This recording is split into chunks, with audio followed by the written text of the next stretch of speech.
السلام عليكم، كي دايرين؟ لاباس؟ كي دايرين مع صحابكم؟ كلشي على خير. نتمنىكم يا ربي تكونوا في احسن حال وفي صحه جيده باذن الله تعالى. اليوم جبت لكم السر ديال الكسكسو، وبالاخص باللحم ديال الجدي. كيجي ولا اروع، تيجي بنين، تيجي زوين، تيجي ما شاء الله. واحد الكسكسو معلك، المرقه ديالو خاطره، ما نقول لكمش كيفاش جات شي حاجه اللي هي واعره وزوينه ان شاء الله. كنتمنى من قلبي انكم تتابعوا الفيديو. بالنسبه للمقادير ان شاء الله، انا خديت الشحمه. اش كندير لها انا ديال العيد؟ كندوبها مع الزعتر وكنصفيها وكنحطها في القراعي، هي باش كنبدا نطيب حتى وكان كتكمل الشحمه ديالي. انا ديما كنديرها في كل عيد، كنشدها كنطبخها مزيان وكنطبخها مع الزعتر وكنصفيها ونحطها في القريعات. خديت تقريبا 1 كيلو ونص ديال اللحم ديال الجدي، معلقه ديال البزار، معلقه ديال السكينجبير مليحه من طبيعه الحال على حسب الذوق. المره الاولى شحرت البصله مع داك الدهان او مع داك الشحمه اللي درت. يعني الزعفران البلدي، الخرقوم البلدي، واحد المعلقه حتى هي. طريقتي في هذه الطريقه اللي كندير انا، ما كاينش اللي ما كيشكرهاش، الحمد لله، هذا بفضل الله سبحانه وتعالى. المره الاولى كنت كنهضر معكم، يعني شديت البصيله طيحتها مع الشحمه هي الاولى، عاد ضفت اللحم وضفت التوابل وبدا هادشي كيتقلى من طبيعه الحال. بعد ما تقلى غادي نضيف الماء طايب،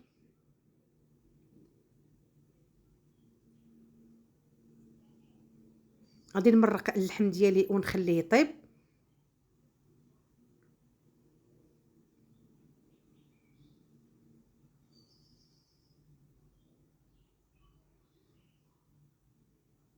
وغادي نغطيه ونخليه حتى من بعد ما طاب، يعني قرب يطيب. كنضيف واحد المكور على حسب افراد العائله اللي عندكم.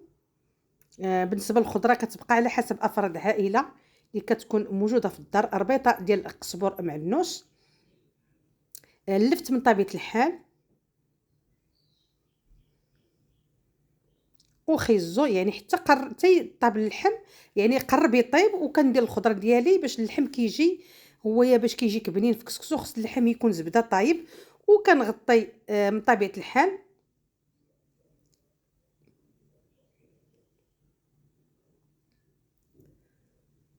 من بعد ما طابت لي قربت طيب، يعني لفت وخيزو كما كتعرفوا كياخذ الطياب والمكور اولا لي شو. كنضيف واحد 2 قريعات خضرين، يعني الكورجيت القرعه خضراء. وكندير واحد 4 ديال المطيشات محكوكين اولا مطحونين. هذا هو السر باش كيخلي واحد المرقه اللي كتجي زوينه. بالنسبه للكسكسو انا كندير داك الرقيق بزاف، ولكن كيعجبني يعني كيتكل، ولكن خديت انا المتوسط. لقيت غير المتوسط اللي عندي في الدار موجود. خديت واحد طريقه الزيت، كيبقى الزيت اختياري البلدي اولا زيت المائده، شويه ديال الملحه. هاد الشيء كنفزقو بالماء مزيان ونخليه واحد 5 دقائق ورجع تاني نحلو. منها كيتضاعف الحجم ديالو، ومنها كتجي الحبه مفركه وكتجي رطبه، ما كيكونش كسكسو يعني قاصح، تيجي رطب في الفم. كنخدمو غير بالراس الاصابع ديالي بحال اللي كنفتل، وكنخليه 5 دقائق ونرجع ليه.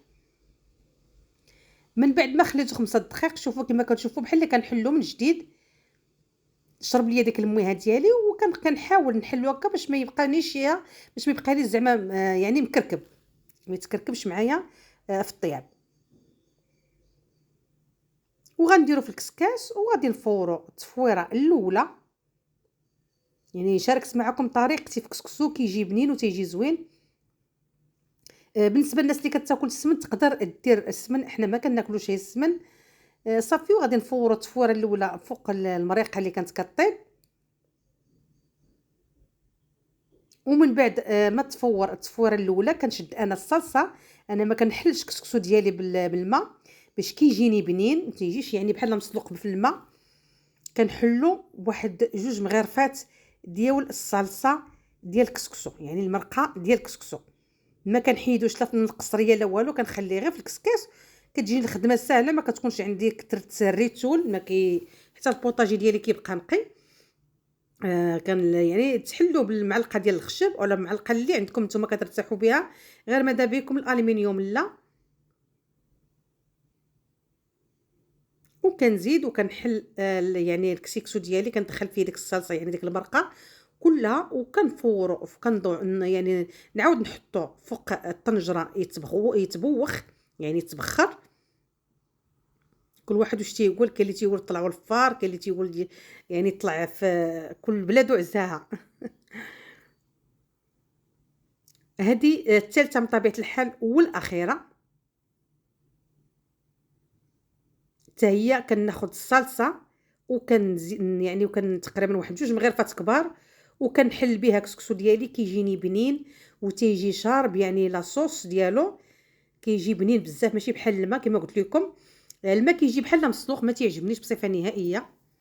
بغيتو تضيفوا نتوما السمن، يعني بغيتو تسرعوها، زيدوا واحد المعلقه السمن. وليداتي انا ما تياكلوش السمن، ما يمكننيش نطيبوا كسكسو وما ياكلوش الوليدات، ما كتجي شيء. ديروا كسكسو شوفوا تبارك الله كيجي سخون، راه سخون طايب، كيجي مفرك وتيجي شارب وتيجي بنين وبوسو، يعني وفي ساعه ما كيطيب.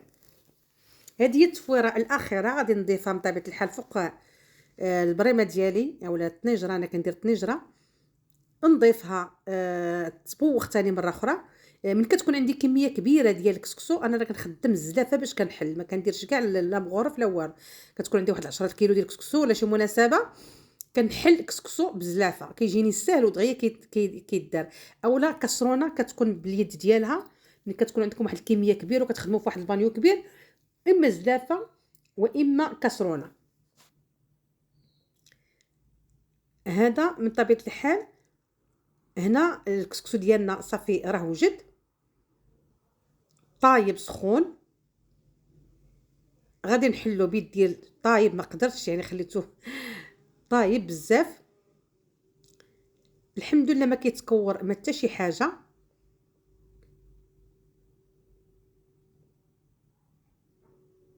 من بعد ما حليته كنقادو في القصريه وحيت منه واحد طبيصل، يعني ما درتش القصريه كامل، ما درتش يعني ديك الكميه كامله في القصريه، حيت منه واحد الطبيصل. شوفوا تبارك الله راه غير شي نص كيلو جا ما شاء الله. كنشد انايا كنسقي داك القلنا اللي كنقولوا حنايا باش كتجي بنينه وزوينه، عاد كنبقى نحط اللحم ونزوق في القصريه ديالي. دابا غادي نحط اللحم ما شاء الله. شوفوا اللحم ديال جدي يعني العنزي جا طايب طايب هاري.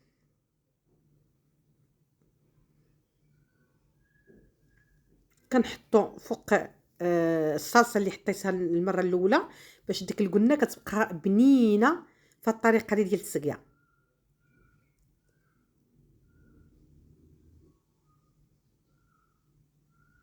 من بعد غادي نشد الكورجيط اولا القرعه ديالي باش كتجيكم داك القصريه ولا القصيعه متوله ومقاده.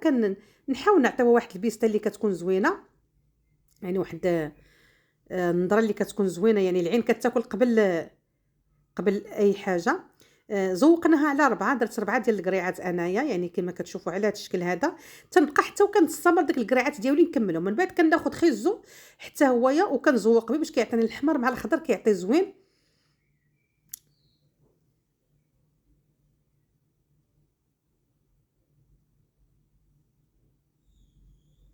خيزو كنحطو على هذا الشكل هذا باش تجيكم التسقيه ساهله. من تبغيو تسقيو حطوا الطبيصل حداكم، الطبيصل حيدوا فيه اللحم وحطوه، ومن بعد ما تكملوا اللحم حطوا القرعه الخضراء وزوقوا بها، ومن بعد حيدوا خيزو وزوقوا به، ودرت لي شو من الفوق. ودابا كندير لفت في الجناب. بالنسبه للقرعه الحمراء انا ما شاركتهاش معكم من كنت كنطيبها، راه هي سهله، اي واحد كيعرف يقشرها ويديرها. غادي نشاركها معكم ان شاء الله في التسقيه. صافي من بعد ما درت يعني فلفله، درت القريعه من الوسط باش كتجي باينه، درت فلفله حمراء يعني فلفله حاره، زوقت الحمص في الجناب، وكنعاودو بواحد الصلصه هكا هو راه شارب. ودرت واحد الزليفه فيها الصلصه، اللي خاصها الصلصه ولا اللي خصو المرقه كياخذ. بالنسبه لينا حنايا ما ولادي يعني ما محتاجيناش اننا نزيدوا الصلصه، غير هكذا كان كافي. وكنتمنى ان شاء الله هذا الفيديو يكون نال الاعجاب ديالكم، وكنتمنى من قلبي تجربوا ونكون عند حسن الظن.